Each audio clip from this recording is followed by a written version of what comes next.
Back to Sportsnet Dodgers, brought to you by Mercury Insurance. Allie Clifton alongside Jerry Hairston Jr., Dontrell Willis. What a smile. I know you love that, Jay Hair. After a 2-hour, 15-minute rain delay, the Dodgers sweep the Nationals in D.C. this weekend to prove the game is just a little too long for their opponents. Guys, I know you like to hear that? I do like to hear that. You know, listen, it was raining. I know it wasn't ideal conditions, especially to start the game. These guys battle back. It's just a sign of a champion. A little bit of a SWAT team. Great at-bats throughout. Great job, Dodgers, coming back. The bottom of the order was outstanding with Call, Espinal, all those guys factored. Those guys in the bottom of the order did a great job of continuing to turn over the lineup so the big dogs can go out there and factor in the ball game. But I've said this on the show previously, this is a very, very deep roster, and they're going to do this often. This is their 5th comeback win. Most in all of baseball. We're going to see more of this. 48 of those wins last season. Espinal was your called shot? That's right. Correct. Let's head back to D.C. He is with Kirsten Watson. Santiago, when you look at this season, 5 of the 7 wins you all have this year have been comeback wins. What is it about this team? You guys don't give up. You continue to show fight till the end. I mean, you see the lineup, we put up great at-bat from 1 through 9, and, that's what you get when you get good at-bats from 1 through 9. So we got the comeback.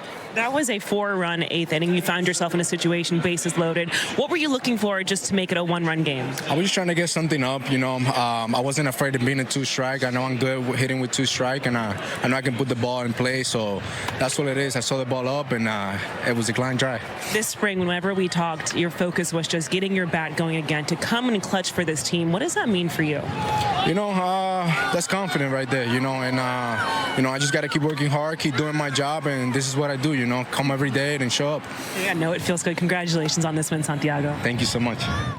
Guys, let's talk the 8th, because obviously, as you mentioned, their 5th comeback win. Kirsten just had that right there with Santiago. But you head into the 6th, you're down 5, 6-1. What did you see in the 8th in particular that changed this game? The quality of bats. And, you're looking at Freddie Freeman, bat-to-ball skills. He was behind in the count, gets a breaking ball elevated, doesn't try to do too much, just puts the ball in play, and that gets everything going. So you kind of felt like, this is not enough runs to stop this Dodger lineup. And this is why he's the first ballot Hall of Famer. Most guys in the big leagues cannot cover that pitch. And all of a sudden, Eddie Paez gets one up in the zone, also behind in the count. Now you're looking at 2nd and 3rd, no outs. Alex Call with the bat flip walk. That's how you knew that this game was going to be tied. And Jerry's called shot. Espinal getting his foot down, also behind in the count. So now you're starting to see the ball rolling with this lineup. And now if you're the Washington Nationals, you're like, we're not even going to stop this team from tying the game, let alone taking the lead. But this is what the lineup depth and really passing the baton will do. They keep grinding you down. 8 of the 9 starters got hits today. And so, Allie, you give that up as an opposition, you're going more likely to not lose that ball game. Here's the deal. You talked about the 5-run deficit. You're not going to make it up with one swing. So what you can do is have good at-bats. We talk about passing the baton. That's exactly what this Dodger offense did. Great at-bats from Freddie Freeman. Then Paez, outstanding job. Alex Call drawing that walk. Now we got bases loaded, nobody out. Now the Nats are feeling that pressure. Great at-bats from Will Smith. Santiago, get on top of a high fastball, using that top end, and so on and so forth. When you're down 3, 4, 5, it seems like with this veteran group, it's only a couple runs because they know they could string at-bats together. And you also want to know who knows that? The opposition. Yes. Yeah.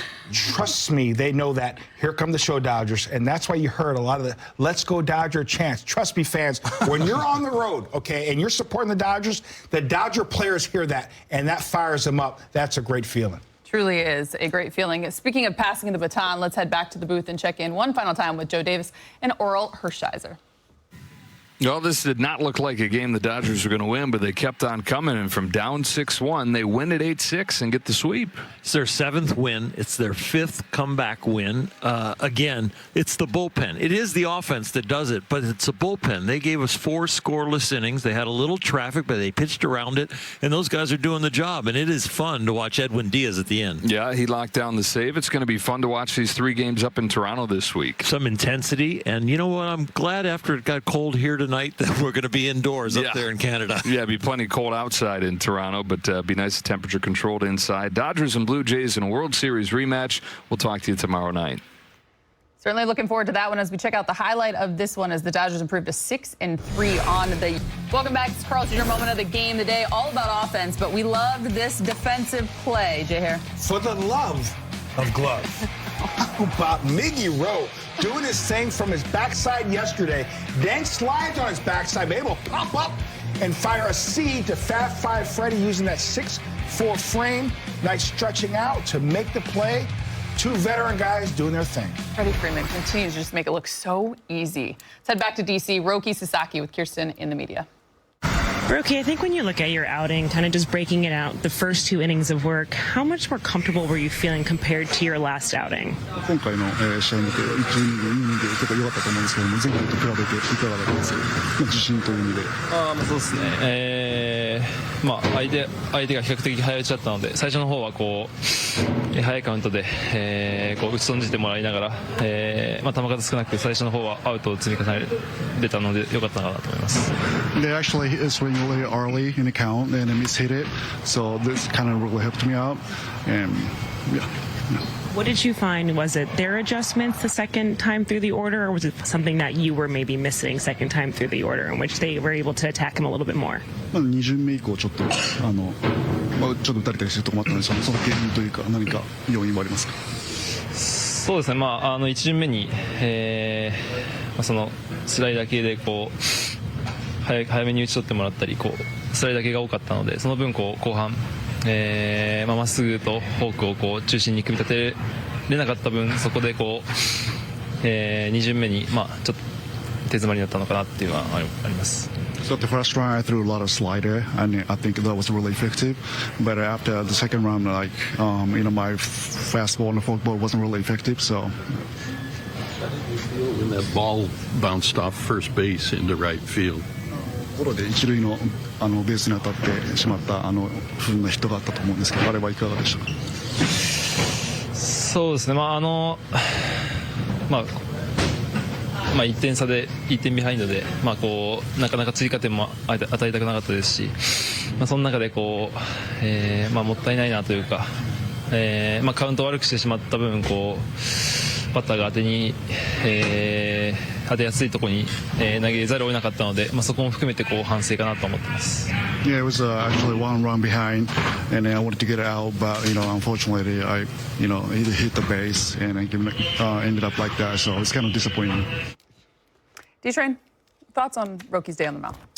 It's the same as you've seen in spring training and even in his first start. You see glimpses of where he could be great, where the split finger darts out of the zone.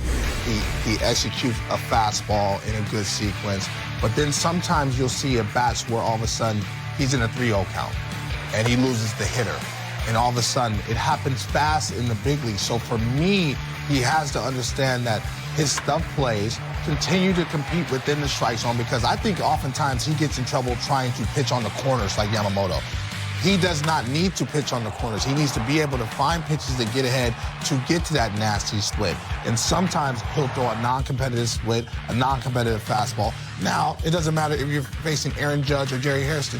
Now they can start to eliminate pitches. They can start to eliminate pitches and put themselves in situations where they can have contact to damage, because this line could have been a whole lot better. But you see the at-bats that he's gave to Wood and Abrams. He tried to pitch fine to them, and they got themselves in hitter-friendly counts, whether it be a walk to get on base to call havoc, or like Wood, where he was ahead in the count 0-2 and makes a poor mistake with that split finger, and now the line is blown up. So for me, and a lot of people that are watching the Dodgers, you can see glimpses of greatness, but you also see it's a little bit frustrating because you see where he struggles at. And for me, I just think it's from the neck up. He has to believe that he can get ahead and get outs with that fastball down in the zone, because too often not, he misses up from the belt up. Can you guys save this video? He just compared me to Aaron Judge. Thank you, by the way. If only we could have seen your reaction. Aaron, sorry. D-Train is dead on. Okay, listen, he's got this stuff, and we know it's not the makeup because we've seen him pitch in huge games. My humble opinion, I think it's his delivery. Like, D-Train, you had that high leg kick, but you had that windup to kind of get you going to have that high leg kick when there's nobody on. And then he makes mistakes up in the zone because he's trying to be too perfect. Here is a pitch, belt high, boom, Garcia's one of their better hitters, able to hit it over the wall. The mistake that he made, there's a pitch right there. They wanted it. It's center cut to Garcia. He's got great at-bats, ball skills, and he's able to cover that pitch very, very well. That's a great swing. Tip your hat. But you cannot make mistakes there. And the pitch to Wood, 0-2. He was trying to be too perfect, and he hangs that pitch to Wood. Probably the last guy you want to hang a pitch. Right. It's center cut. You got to be able to bounce. And here's the thing. He knows that. Right. If he bounces it, I think he gets a swing and miss. But hitters make mistakes, and guys like Wood, who's 6'7", they hit it a long, long way. So I think sometimes, yes, it's up in his head, but I think he's probably trying too hard. I agree. He's got so much potential. I think maybe he should experiment on his delivery. Meaning, you know when Yamamoto has that nice, smooth delivery, he gets up, delivers the ball. You see Shohei Ohtani, incredible athlete. He's got that nice windup, gets in his delivery, and then he fires the ball. He's coming from a stop. Now, I think, again, D-Train, you pitched. You can do that 15 times from a dead stop and then fire. But if you're a starting pitcher, you're asked to do that 90 times, 90 pitches to stop and then lift up that leg up. Maybe that's just too much for him. Maybe if he experiments with the windup, he'd have more flow and he wouldn't have to work as hard. Yeah, you know, it's for me, it's from the neck up. He just looks like sometimes in certain situations he's not pitching with a lot of confidence. And I've been there. I've been on both sides. I've overcome the yips to make myself back to the big leagues, and I'm very proud of that. But you can sense it as an athlete. It doesn't matter if it's basketball or baseball. You can sense it when the guy does not believe in his stuff. Today, he had better mound presence. I felt like against the Guardians, you had a little feel of like, I'm not sure about competing like this. And it's like blood in the water to the Sharks.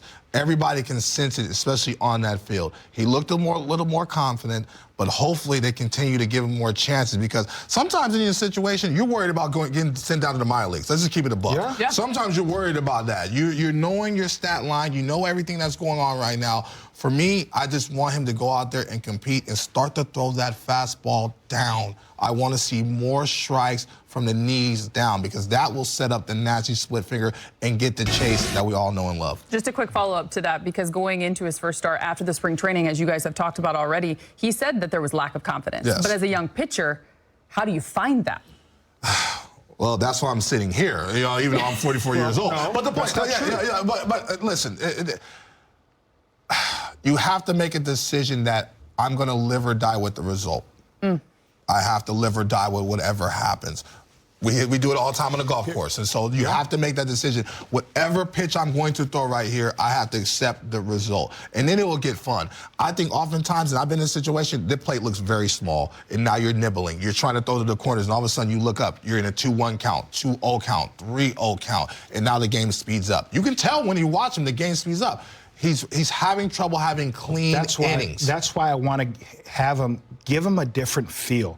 As a hitter, he's in that stretch. I know if he's coming out of the bullpen, he's in that stretch, he's going to fire everything he's got for about 15, 20 pitches. We know that as hitters, okay, he's here. Talking out of the bullpen. Out of the bullpen. Excuse me, out of the bullpen. He's firing 50, 20. Now I see him in the stretch as a starter. I go, he can't sustain that for 60, 80, 90 times. So we always say, what did Juan Pierre used to always say? Get him in the stretch. Yeah, get him in the stretch. Get him in the stretch because we know as a pitcher, they don't like to really be in that stretch.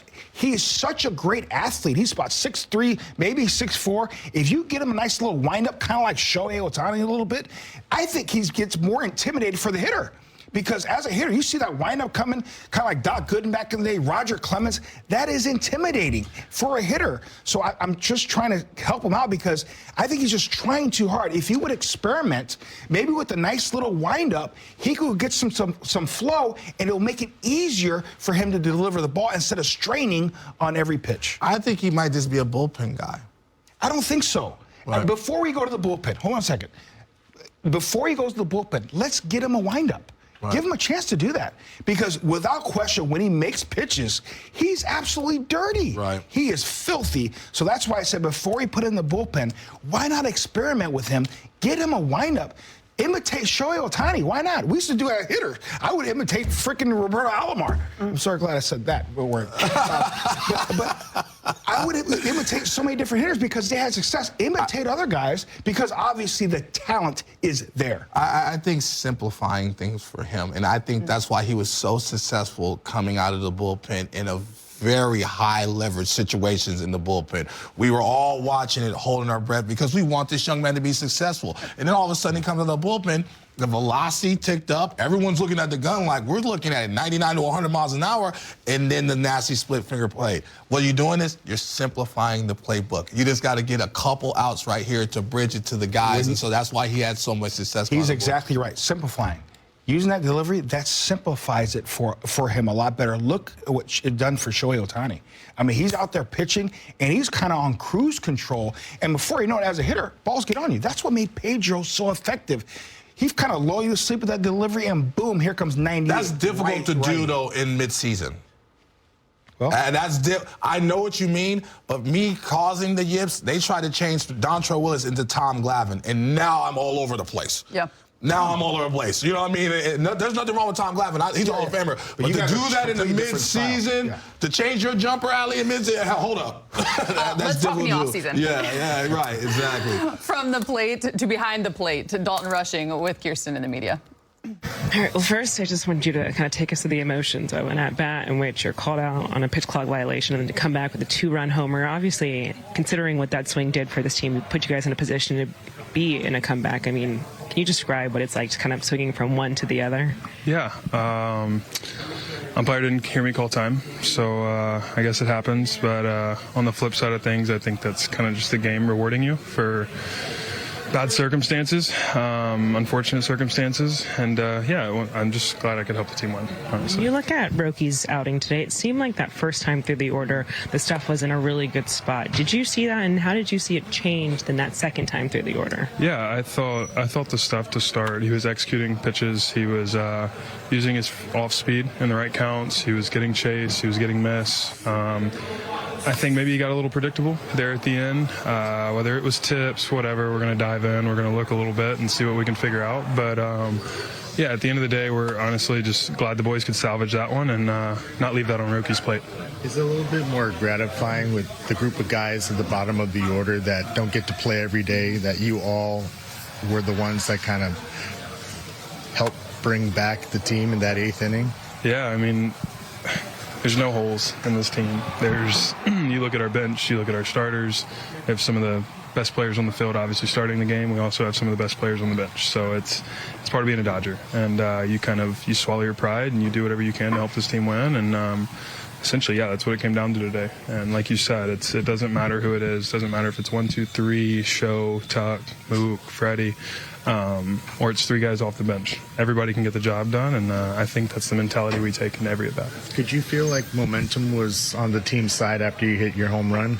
Yeah. At the score and a half? I mean, this is a team that has a thing for scoring late in the game, and when we feel as if we have life, we usually take advantage of it. So, yeah, it was fun to see letting this team kind of get a come-from-behind win before we head to Toronto, and obviously it's going to be 3 really fun games there, and everyone's looking forward to it. But yeah, we're just glad we get the first sweep out of the way, or the second sweep, I guess, on the season, and everyone did their part. One of the things that both you and Dave Roberts said you wanted to see this year was adjusting to being productive with limited playing time. How do you feel like you've done that so far, and where do you think you can continue to improve? Yeah, it's hard. It is. It's something, like I said a lot last year, I had never done it before. So the comfort, the holding confidence when you step in the box, regardless of how many days in between your starts, it's not easy. I feel as if this year I have a better plan. I have a better idea of what days I'm going to be playing and what days, I mean, essentially I show up to the yard every day now thinking that I can help this team win, whether it's off the bench or starting the game. But yeah, it's the mindset's kind of switched a little bit, and like I said, whatever I can do to help us win, I want to do it. A 4-run 8th inning today for the Dodgers. 5th comeback win of the season. They sweep the Nationals. Next up, a World Series rematch with the Blue Jays. The Dodgers, they're rolling. Plus 10 to 8 strikeouts from the Dodgers. Celebrate tomorrow by heading into Jack in the Box for a free Jumbo Jack with a large drink purchase. It's valid at LA area restaurants only. Today, Roki Sasaki carried the load with 5 strikeouts himself. We head back out to D.C. Dave Roberts is speaking with Kirsten in the media.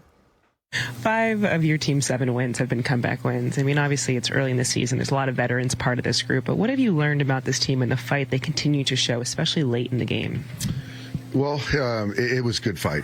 We didn't quit. We hung in there, and just the at-bats just kept grinding and played good defense. And, you know, it is a mark of our ball club that every out matters, every game matters, and it's important because every game does matter. You know, I think for me, Roki getting into the 5th inning was big, and obviously, you know, some people are going to look at the line score, but you know, if that ball doesn't hit the bag and the inning's over, and it could have been a different, you know, outing for him. So for me, I thought in totality it was still a fine outing, and left the 0-2 pitch up to Wood right there, which we'd love to have back, but I think in totality he did a nice job, and overall just a good team effort. When you look at just especially that first time through the order for him, I mean, did something kind of stand out to you in regard to how the ball was moving, or even just how his stuff was playing? You know, I thought that the misses again were the right misses. I thought he and Rushing did a nice job of mixing. I thought the split was good. He used it enough and you know, to protect the fastball. So I thought up until that inning, I thought he was pretty efficient. And so, yeah, I thought, again, overall, not as bad as the line score. Is he responding to kind of bad luck the way that you want him to, or did you see some potential growth there? I saw potential growth. You know, I think you could argue his last inning was his best inning that he threw the baseball. So to respond from that, to get through that 5-inning mark, I thought was important. We've seen with him the forkball's kind of been his signature pitch, and it seems like while there's some good ones, it's kind of erratic. Are you more concerned about the erraticness of that thing, or maybe the fact that he seems to be open more into using that slider cutter thing? You know, I think for me, I guess I'm looking at the trend and what's happening in with recency, and I think that I still see the trend line moving up, the arrow moving up. And so, yeah, I think every split you'd want to be a strike to ball, presented as a strike, but that's just not always the case.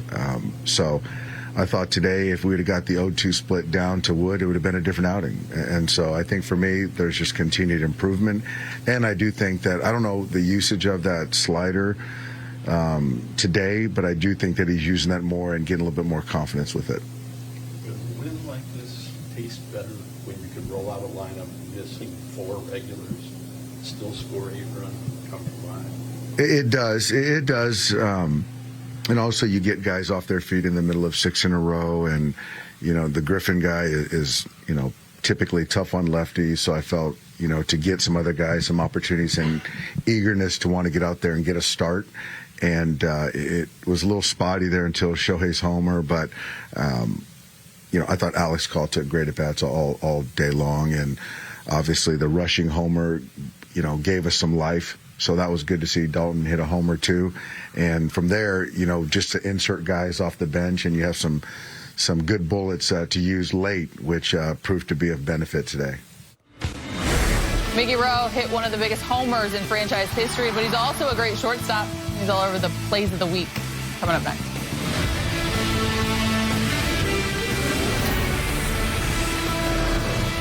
Great note, thanks to that 8th inning comeback, one of our favorite segments every Sunday. Time for the plays of the week. We begin with number 10. We're going right into Access 360. 8th inning Wednesday against Cleveland. Jay Hare, do I start with you? Max Muncy makes a great sliding catch in foul territory. Yeah, kind of shaded over towards second base a little bit. He has a long way to go. Great concentration, understanding. He got that small wall there. I like how he slides feet first. Here's another look at it. He's almost playing shortstop. Able to make that sliding grab. Max Muncy, one of the better athletes you'll see. Could have been a fullback or linebacker in the NFL. Great athlete. Number 9, Wednesday and Friday, West Coast, East Cost. Dontrell, Freddie Freeman. He goes yard in back-to-back games. First ballot Hall of Famer. It doesn't matter where that pitch is. Bat-to-ball skills, one of the best in the game's history. I love when his head down through the baseball. It's a short, easy swing. He's been doing it for a very long time, and also coast to coast. You can do a DC and go on second deck. Enjoy that in Souvenir City. Pretty swing by number 5. Number 8, Monday. and Saturday. Miggy Rowe shows off the range. Jay Hare getting to a ball from second. Look at, he's shaded towards second. Outstanding job. And the field awareness, knowing the runner may be tagging from third base. Slides. He likes doing that slide a little bit. On his backside, able to pop up, prevent the running from scoring. And then yesterday. Love this play right here. This ball's smoked by Wood. Able to stay on his backside. We talk about core strength. And Miggy Rowe has plenty of that. From his backside, getting over to Fab Five Freddy, who helps him out with the sweep. How? Number 7, Friday. In the nation's capital, Kyle Tucker nails his first home run as a Dodger. One of very many. This swing, it stays long through the zone. He can hit lefties, he can hit righties. This is a monster pickup, and he's already shown his impact in a Dodger blue lineup. Defensively, offensively, one of the game's best players, especially when he's healthy. And yes, we throw sunflower seeds over here, baby. Number 6, Tuesday, Mookie Betts flashes the leather, making not 1 or 2, but 3 incredible plays. Mookie Betts, one of the best athletes in all the sports. Here off the end of the bat, able to make the play. Tried to double up the runner, unable to do so, but great job of getting the ball. And how about the range here? Going to his left, sliding up on his feet, firing a strike to Freddie Freeman. Complete shortstop, and I love the next play.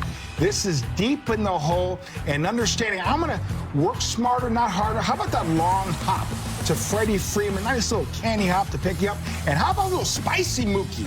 Sit your behind down. Number 5, yesterday against the Nationals, Tyler Glasnow strikes out 9 over 6 innings, giving up 2 runs. D-Train. BG had it going. I love the velo, changing the eye level, also the breaking ball. He showed signs of greatness in spring training. It's carried over into the regular season, but that's my favorite pitch. That breaking ball, being able to show the ability to change speeds and the depth of that pitch is awesome. Number 4, Friday, Dodgers down 3-0. Take a listen. Corks it to deep right field. Wood goes back. Goodbye. Ohtani finds it and ties it. His first extra base hit of the year, his first RBIs. The Big Show, for a reason, gets a hanging change up there, does not miss it, rocket out of there. I love those blue jerseys, by the way. Indeed. 3-run bomb there for Shohei. Number 3, Tuesday on the other side of the ball. Shohei puts on a show in his pitching debut, tossing 6 shutout innings with 6 strikeouts. He's going to win the Cy Young. He's on a mission. I'm putting it out there in the streets. Yeah. That mound presence, the pitch mix, the split finger, the slider, the velo is there. Cy Young is coming. Number 2, all week, the 7th hitter for the Dodgers, Andy Pages, making an early case why he should be an all-star this season. That's Mr. AP. Outstanding job, bat the ball skills. He's driving the ball out of the ballpark. He's going the other way, especially with 2 strikes when he needs to. He's a complete hitter. The only AP I knew back in the day was Anthony Parker. I don't know if you remember that name, Allie. But this guy, outstanding job.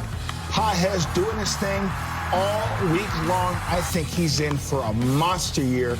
And here going big fly 3-run bomb in D.C. Pages doing his thing. Leads the majors now with 16 hits, batting .471 with 3 homers.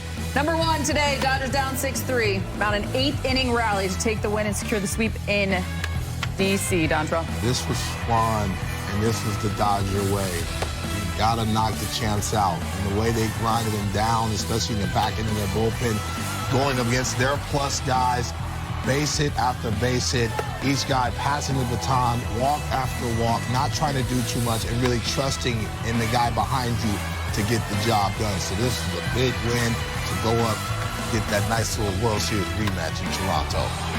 You said it, keep the momentum on your side. The Dodgers do just that. What a week it was. Even the Nationals mascot wasn't surprised at the Dodgers comeback today in D.C. Final thoughts, and we look ahead. The Dodgers rolling 7-2 to start the season. I'll tell you what, the Eagle, he's real.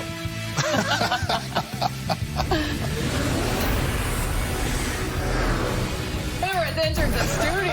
Shout out Big Game James Worthy. How about Shohei Access 360? I'll tell you what, the Lakers had Big Game James. We got the Big Show. Outstanding at bat here. Great take on a breaking ball. Now the count's even 1-1. Looking for something to drive. We're going to have another great take Cambio. It's a sinker, but it's more of a cambio. Then he finally gets something he can drive. We talk about light tower power, dead central. I have it 495 feet, the exit velo about 121 miles an hour. The launch angle, the ideal launch angle at 26 degrees. Remember, it is DC. Okay, so the tax rate and everything, it's 114 miles an hour. Love the swing, the bat path, the big show, doing big things on the East Coast, and it's always a treat, Allie. Having you in our studio is always a treat, and especially Brez is here for the Lakers. Big game, James Worthy. We need to play golf too, brother. Big game. Come out here. Come out here and join us for this final segment. Obviously, the Dodgers, they're going to have a World Series rematch with Toronto. You guys could not have Allie Clifton. We made a late season trade, Big James. This is the only time we're going to allow. How you guys doing? Hey, Allie. Big game. Go Dodgers. Let's go. We're going to have the Dodgers Blue Jays rematch up in Toronto. I know the Dodger players are excited about it. You think Mickey Rowe's going to get booed? You think the Big Show is going to get booed? Everybody getting booed. Everybody getting booed. Poutine flying everywhere. You loved when that happened, right, Big Game? Hell yeah. Boo, boo, boo. Boo, boo, boo. This is a big-time series, though. This is a big-time matchup. And listen, all of a sudden, a big-time rivalry. Yeah. With our friends from the North. It's tough going. It's great for baseball, though. You want teams like Toronto Blue Jays be great. Right. There's going to be some fireworks there north of the border. Just got my Dodger blue tie on. And as soon as this segment's over, back over to the Lakers. I'll be over. I'll be right over. The Hall of Famer. When he speaks, we all listen.